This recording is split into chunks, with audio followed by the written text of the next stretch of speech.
As the Junhyuk Yoo, main character of TWSA, appears, sensing something unusual. The edge of the bridge is a terrifying place, with Dokja Kim dangling over the river, his throat gripped tightly by Junhyuk Yoo. The massive ichthyosaur lurks below, ready to strike at any moment. Despite the suffocating pressure, Dokja stares directly into Junhyuk's eyes, activating his personal skill, desperate to learn more about the man who holds his life in his hands. As the system flashes with a summary of Junhyuk's attributes, Dokja realizes just how outmatched he is. This man is a regressor, someone who has lived through the tragedy of this world multiple times. He's the one who will set everything in motion, and Dokja, a mere reader, stands no chance. Junhyuk demands to know how Dokja is still alive, tightening his grip, accusing him of being a prophet or another regressor after killing Namwon Kim. But Dokja insists he's just a reader, someone who knew what was going to happen, though the truth hangs heavily in the air. As Junhyuk's eyes glow with golden light, Dokja recognizes the danger. The Eye of the Sage is Junhyuk's SS grade skill, one that allows him to see everything about his opponent, including hidden information. Dokja fears the worst. If Junhyuk sees the text file of his life story, he will be finished instantly.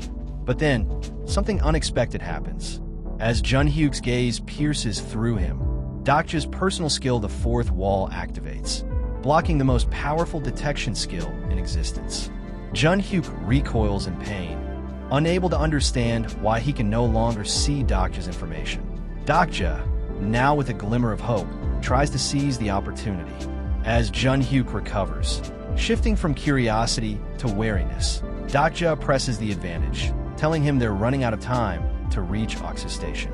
Junhyuk, however, squeezes his throat one last time, unwilling to let him go just yet. Everything is falling into place for Dokja. He may not know his own attributes yet, but one thing is clear. He is no longer just a reader. He is now a variable in Junhyuk Yoo's story. At the edge of the bridge, Junhyuk Yoo tightens his grip around Dokja Kim's throat as a system message flashes in Dokja's mind, announcing that the Fourth Wall has blocked the Eye of the Sage, leaving Junhyuk staring at him in shock and demanding to know what he is, while Dokja realizes he possesses skills he never even knew existed. Struggling to breathe, Dokja urgently tells Junhyuk to wait, insisting that he needs a reliable ally and warning that even a regressor like him can't clear Scenario 46 alone, which only deepens Junhyuk's suspicion as he questions whether Dokja is also a regressor. Dokja counters that his identity doesn't matter, only his usefulness, claiming he knows a future Junhyuk doesn't, prompting Junhyuk to activate lie detection, only for the system to confirm Dokja is telling the truth. As Junhyuk considers the possibility of another prophet, Dokja reflects on the rare attribute that allows one to see the future and nullify detection. And when Junhyuk asks if Dokja can truly see ahead, Dokja explains that regressors eventually reach an unknown future because their own actions change it, urging him to take Dokja on as a companion. With only 40 seconds left on the timer, Junhyuk drags Dokja toward the bridge of even numbers as Dokja's skills begin to fail from exhaustion, then suddenly stops and dangles him over the river again, demanding a final prophecy, whether he'll let go or not. Cursing Junhyuk's insanity, Dokja refuses to submit, insisting on being treated as an equal and demanding cooperation, before finally snapping and telling Junhyuk to let go and get lost. Junhyuk releases his grip, calmly declaring that he believes Dokja is truly a prophet as Dokja falls, and the system coldly announces that Dokja has failed to clear the scenario. Dokja Kim surfaces inside the ichthyosaur's stomach, choking on toxic fluid as he gasps for air, realizing with grim relief that he wasn't torn apart or digested immediately, even as he takes in the grotesque walls and half-dissolved remains around him. Cursing Junhyuk Yoo under his breath, Dokja understands this was never mercy, but a test. Junhyuk wants him to prove his worth by surviving alone, just as he's forced others to do before. And Dokja gets it, because Junhyuk has been alone since his first failed regression, too powerful to stand beside anyone, feared as a monster or worshipped as a savior, leaving him to see all humans as either tools or enemies. Steadying himself, as the digestive fluids rise.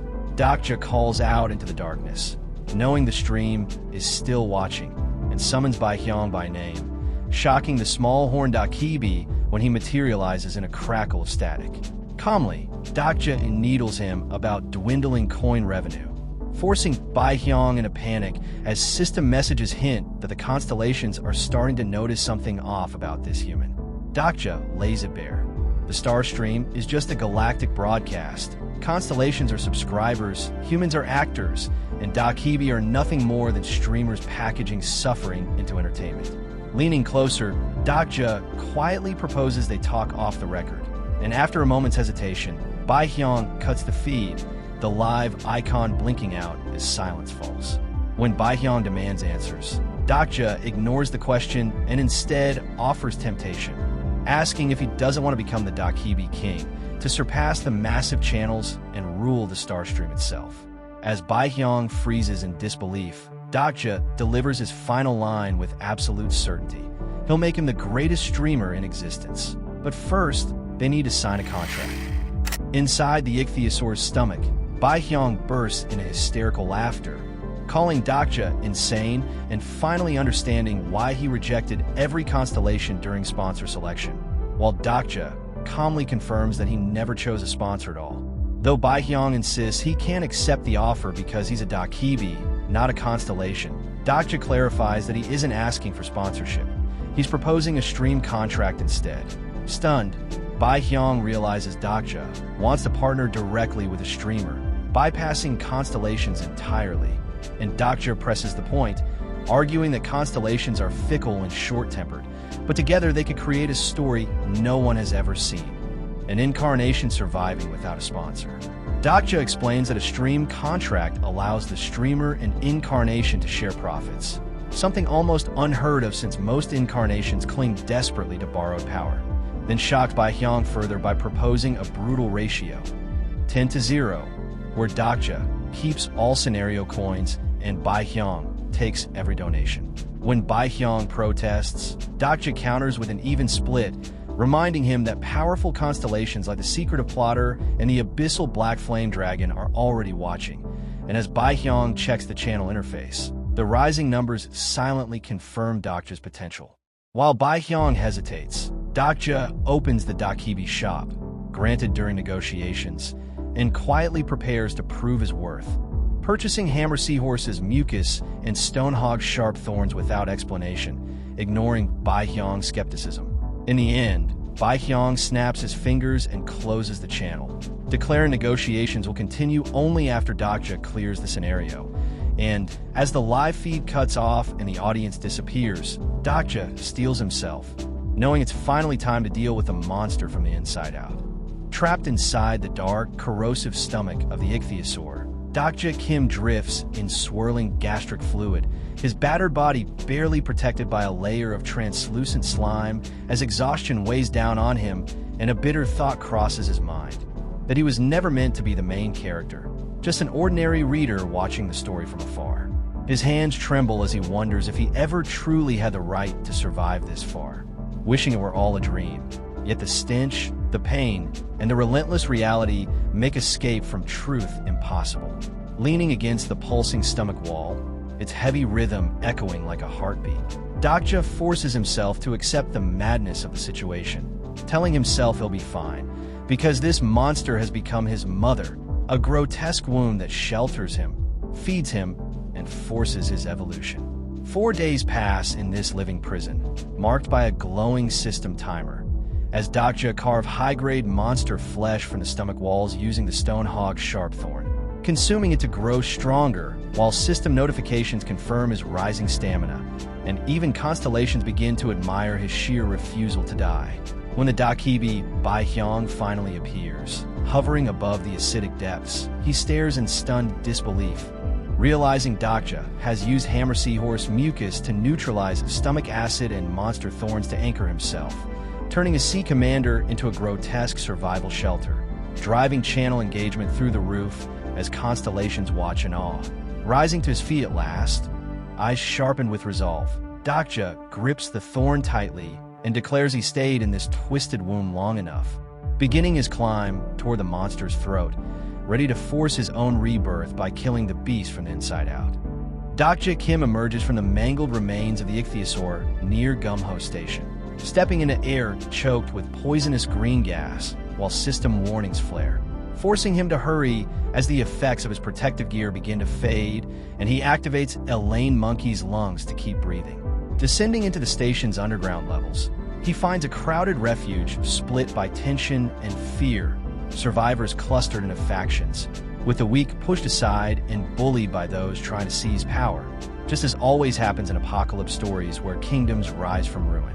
His attention is drawn to a large, muscular man named Kyo-Soo Kim, leader of the so-called Action Group, who aggressively confronts a young woman from the marginalized crowd, only to be interrupted when Dokja steps onto the platform, drawing stunned stares from people who can't believe someone survived the poison surface. Before the hostility can escalate, Sang-gi Yoo and Hyeon-seong Lee rush toward him, Sanga breaking down in tears as she realizes he's alive, and Hyeon-seong greeting him with visible relief, explaining that they feared the worst after the bridge collapsed. Dokja quickly asks about Gil-young, learning the boy is nearby, but hasn't spoken since Dokja vanished. As the brief reunion ends, Kyo-Soo approaches, clearly threatened by Dokja's presence and strange equipment, demanding to know who he is. Dokja answers coldly, introducing himself as Kim Dokja and declaring that he's the one who's going to change how things work in this station, just as unseen eyes take interest and Dokja senses it clearly. The Line of Liberty scenario has begun, and for now, Gumho Station is ruled by nothing but the law of the jungle. Dokja Kim stands once again inside the tense, crowded halls of Gumho Station as members of the Kyolda group rush around treating injuries and shouting for help, when suddenly familiar voices gasp his name in disbelief, drawing stunned eyes toward him. Sang-gi Yoo and Hyeon-seong Lee hurry to his side, relief washing over their faces as Sanga tearfully insists she's grateful he's alive, and Hyeon-seong bows his head, apologizing for leaving him behind, only for Dokja to calmly tell him it couldn't be helped and that he's just glad things turned out this way. When Dokja asks about Junhyuk, Hyeon-seong explains that although Junhyuk believed Dokja would survive, he actually left the station the day before, and in that moment Dokja understands why the Kyolda group thugs, who should have been wiped out, are still breathing. Watching those same men move freely through the station, Dokja reflects on Junhyuk as a third-round regressor who has become a monster focused solely on his goal, someone who no longer looks back, even if he once bothered to take out the trash, earning quiet amusement from unseen eyes. Dokja then notes that one person is still missing, and as the crowd parts, the station manager Myongo Han pushes forward, freezing in terror the moment he locks eyes with Dokja, memories flashing of him calling Dokja a deceitful man who shouldn't exist. With a cold, polite smile, Dokja greets him warmly, remarking that such hostility isn't appropriate when all the survivors are supposed to be getting along, marking the beginning of a far more uncomfortable reckoning. Inside Gumho Station, Dokja Kim finds himself surrounded by survivors and members of the Kyolda group as Kyo-Soo Kim and In-ho Cheon smoothly apply pressure, insisting he can't survive there unless he cooperates and publicly framing it as a mutual agreement, a clear attempt to corner him and seize control of the food he brought from the outside. In-ho declares they'll manage the food fairly and promises future cooperation, extending his hand as if Dokja has no real choice, only for Dokja to calmly agree, on one condition, that the food won't be free. Murmurs ripple through the crowd as the shocking idea of buying food in an apocalypse sinks in, and Dokja makes his stance clear. He isn't a charity, and anyone who wants the food must pay for it in coins, drawing keen interest from unseen spectators.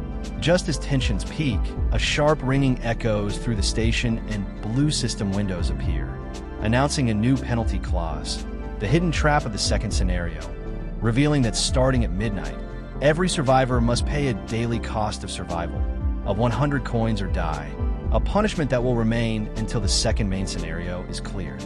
Panic instantly replaces greed as people realize they're on a nightly countdown to execution, while Dokja silently observes, knowing most of them don't even have enough coins to last 3 days. To survive now, the world gives them only brutal options: kill monsters, clear sub-scenarios, or take coins from each other, as another system message urges movement toward active scenario zones. Watching the station descend into fear, Dokja thinks coldly that Earth is already overflowing with trash, and now it's time to see who truly has the will to stay alive. At Gumho Station, a large crowd gathers as Cheon In-ho announces that the situation has worsened and that more scouts are needed from the marginalized group, declaring that anyone who refuses to participate will no longer receive food, sending murmurs of anger and fear through the station as Dokja immediately recognizes it as an added food penalty designed to tighten control. Before the tension can settle, a blue system window appears, announcing the cost of survival clause. 100 coins deducted every midnight, with death as the penalty for failure. And Dokja realizes this mirrors ways of survival. Except this punishment never existed in the original story, making him suspect that his contract with Baehyung has already begun to distort the future. As Sanga anxiously asks if they should join the reconnaissance team to secure food, Dokja flatly refuses, warning that going above ground is certain death.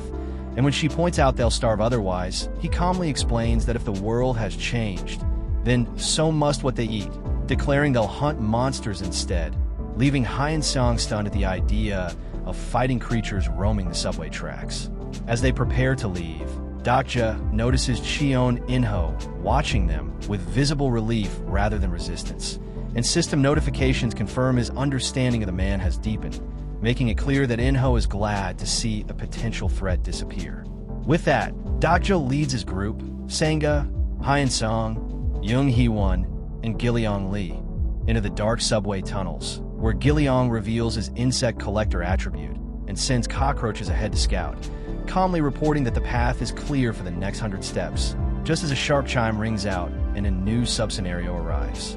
At the entrance to the subway tunnels, Hyeon-seong Lee anxiously questions whether it was really okay to let Dokja Kim go ahead with only Gilleong, but Dokja calmly reassures him that Gilleong's ability will be crucial for tracking their targets, asking Hyeon-seong instead to stay behind and look after Jung Hee-won, whose condition isn't good despite her stubborn protests.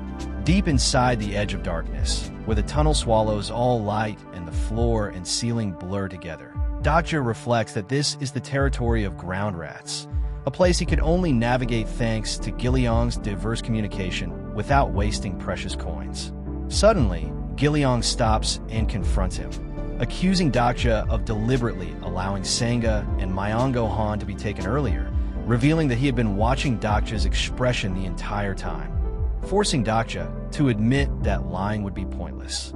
Dokja explains that ground rats hoard rare objects and keep captured prey near their treasure, and that the maze-like burrows can only be traced by following their paths, only for Gilleong to press further, accusing him of prioritizing items over people and calling out his half-truths.